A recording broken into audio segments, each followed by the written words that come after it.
I recently bought this book, How to Make a Watercolor Paint Itself by Nita Engle. I'm only halfway through, but the things she explains gives me goosebumps. It's exactly how I'm experimenting and discovering in my own watercolor paintings. And I feel like it's a similar approach to how I like to paint. And she's able to articulate these things that I've just been stumbling across and unable to explain to others. She explains how she stretches her paper using plywood, tape, and staples, something I'll try when I go bigger. The book is not so much a step-by-step tutorial, but she explains things with tips and techniques that I'll definitely be adding to my own trials and experiments.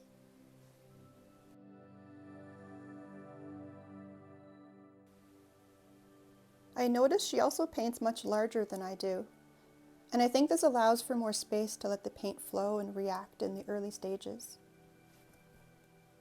I don't stretch my paper working in small 5 or 8-inch pieces, but it does buckle more when I try larger sheets.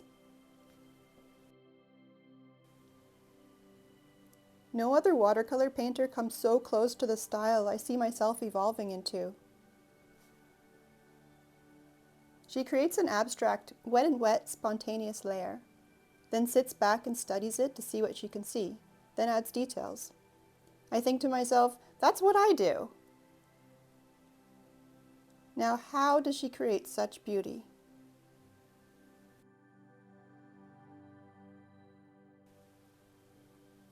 I will consume this book quickly, but I just had to share my thoughts now.